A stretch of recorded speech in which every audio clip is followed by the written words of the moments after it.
name's Toby Tucker. I am sort of one of the teaching leads alongside Kenny at Project Finance Institute. Background, I spend, my full-time job, I work for an organisation called Scottish Futures Trust, which is a Scottish government-supported agency.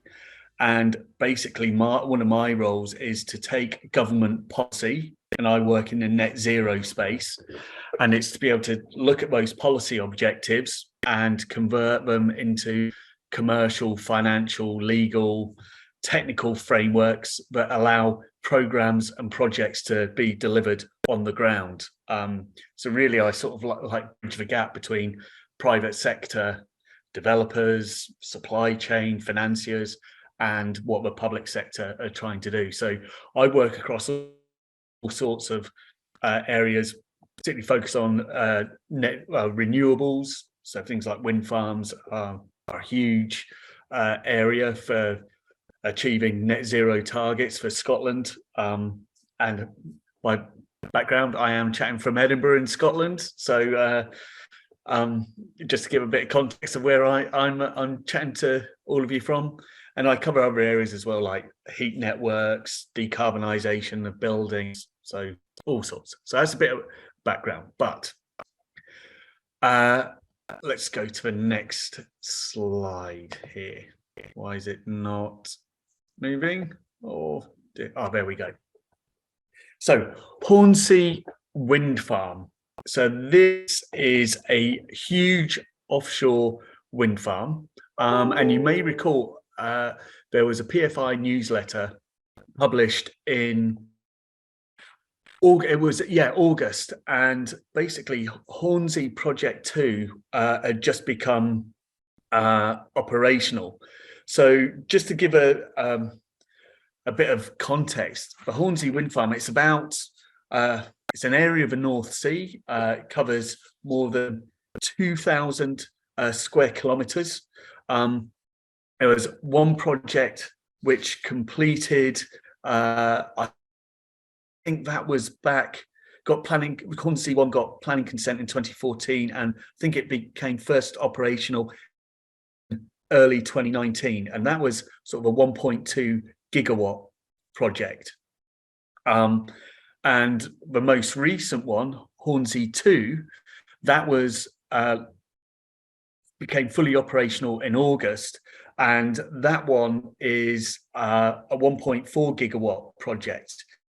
Now, with all of these things, what do the numbers mean? So just to give you a bit of context, Hornsea 2, so that 1.4 gigawatt project, that's basically 165 wind turbines delivering the 1.4 gigawatts. It covers an area of roughly 500 square kilometres. And again, to put that into context, that's about 64,000 football fields, American or UK, football fields. So it's a huge area. I mean, each of the turbine blades is about 81 metres long, and the blade tips are about 200 metres above sea level. So it just gives you an idea of the scale. And each turbine, this is a thing which amazes me, is that one revolution of the wind turbine blades can power an average UK home for about 24 hours, which I think is absolutely incredible. And of course, that's what we see on the surface. And below that, there's about 390 kilometres of subsea export cables to take the power generated from the Hornsea 2 area to the shore, a place called Horseshoe Point in Lincolnshire. So it is a big project. So we've got phase 1 is already completed, and then we've got phase 3 of that project will, I think that I think it's been expanded actually more recently from 2.4 to 2.8 gigawatts, which is planned to follow Hornsey too. And so that's going to make a huge contribution to UK's energy. So that in total, I suppose, probably in the next 2-3 years, that's a total of 6 gigawatts of output, which will be coming from this wind farm, which is absolutely colossal. So yeah, offshore wind farms, they are huge. And if we could come on to the next, I'll just move to the next slide, because really I wanted to just expand the conversation and say, well, I think offshore wind farms are going to be sort of a major driving force within the renewables market over the next 20 years out to 20-30 years out to 2050. Scotland, it's a bit of background, we've got an incredibly tough net zero carbon targets. We're trying to achieve net zero by 2045. And for instance, by 2030, Scotland has got 2.4 million homes, of which 1 million need to be net zero by 2030. And inevitably, what that is going to mean is probably a lot of electrification of heating, as opposed to the use of fossil fuels. And as such, the need for renewable technologies which produce green electricity are going to be key. So if I just go to this next slide, so in fact, all of these slides, if you want to get hold of them, well, I can put them onto the forum or onto the platform, but I've lifted them from the International Renewable Energy Association, so IRENA at the bottom here. So there's a set of slides and reports which are looking at it's the pathway to getting to reducing our carbon emissions out to 2050 and what the potential trends are. So it was a really worthwhile report to look at. But this slide really just says where we want to be, but just in big blocks you can see that renewable energy is going to be governed in essence by the use of solar, onshore wind and offshore wind largely. We'll chat about hydrogen. The other areas of sort of green energy, tidal wave, geothermal, they're going to be a lot smaller. So what do I think of those technologies? Which ones are going to be dominant? I think as a general thing that, I mean, we see here, renewables are going to provide 65% of total electricity supply by 2030. And there are lots of incentives, but one I think is going to be a huge driver and game changer is the use of offshore wind. Why is that? Well, I suppose if you think of the different technologies, solar, absolutely fantastic, and that has very low levelized cost of electricity. But really, that's sort of basically one of the best technologies if you're sort of around equatorial regions. You know, we've got lots of sunshine. Here, unfortunately, in cold Scotland, it isn't so good. So it does have its place, and obviously that is a huge market.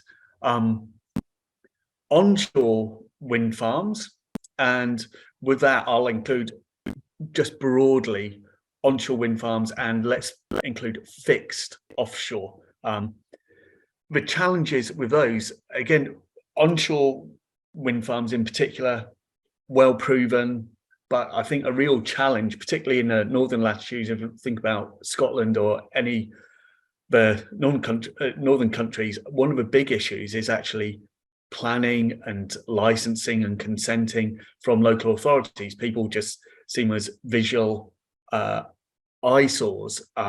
So although they are a really great technology, I think it's going to become more and more challenging to install onshore wind farms.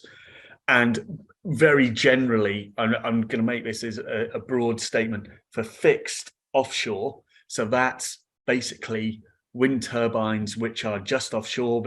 Let's assume the water depth is no more than 60 meters. So you've got pilings into the ocean shelf. That's also going to be quite challenging. So still visually there, still quite expensive.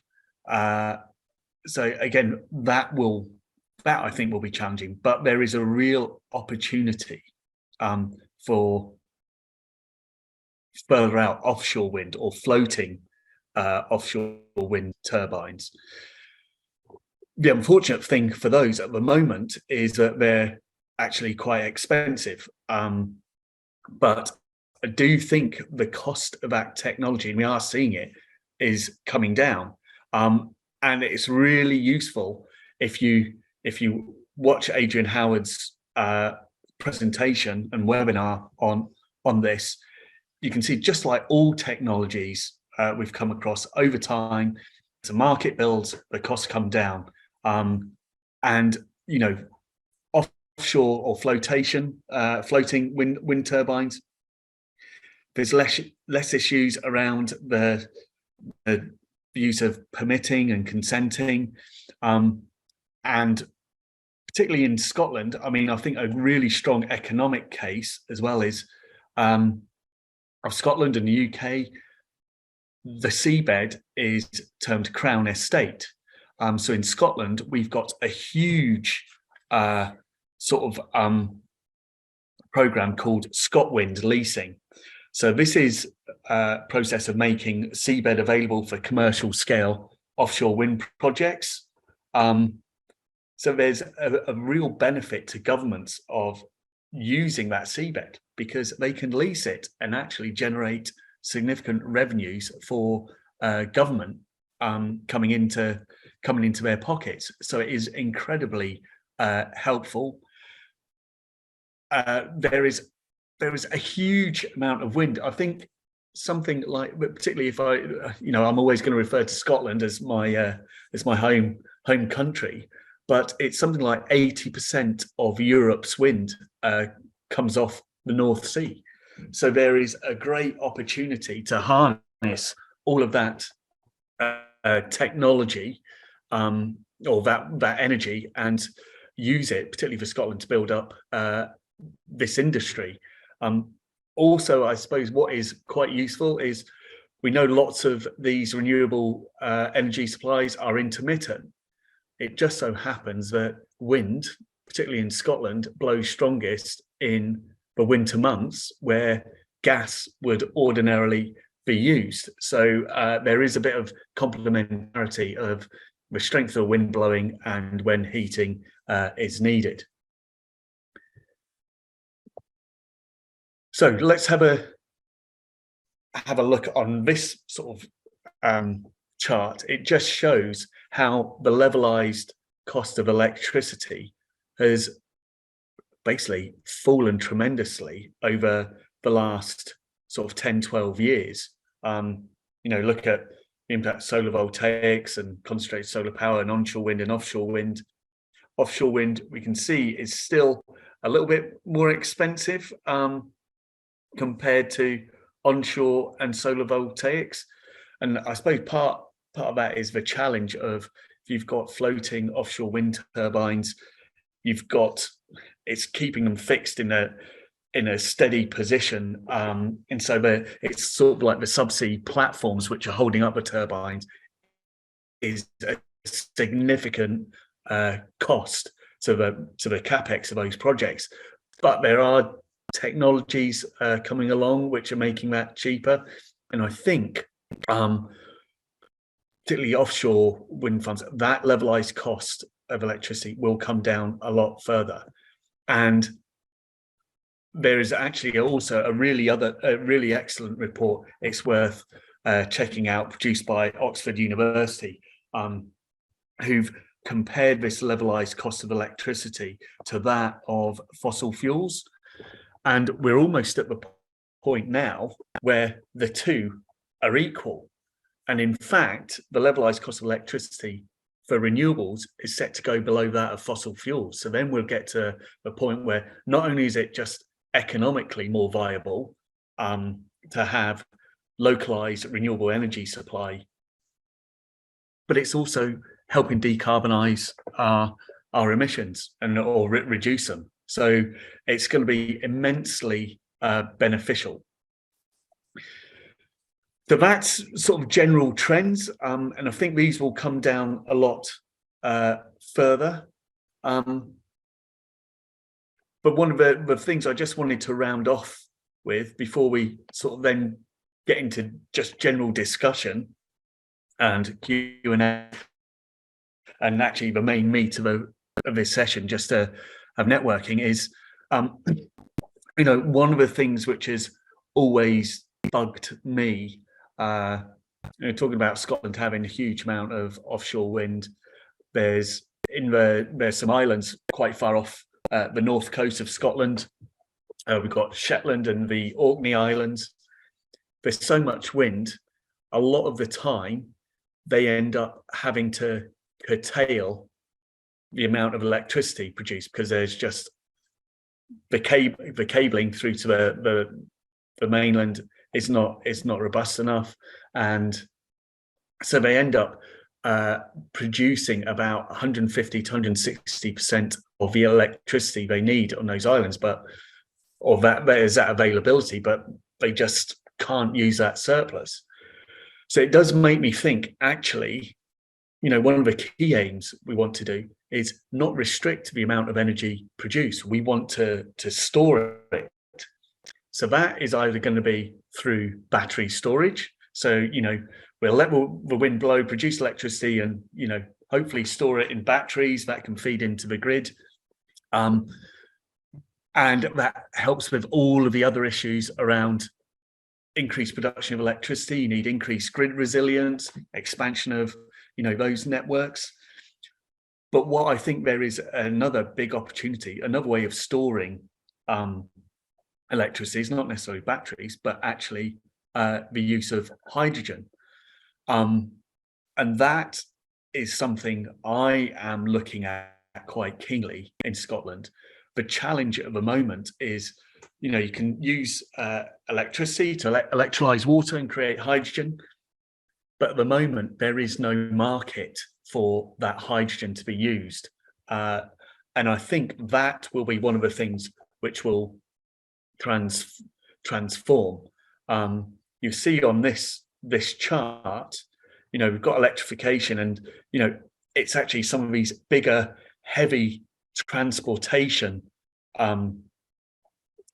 sort of vehicles like trucks, ferries, potentially could be the start of using hydrogen, in creating a market. So having hydrogen fueled super heavyweight transportation could be quite useful, as well as the hydrogen being used within industry.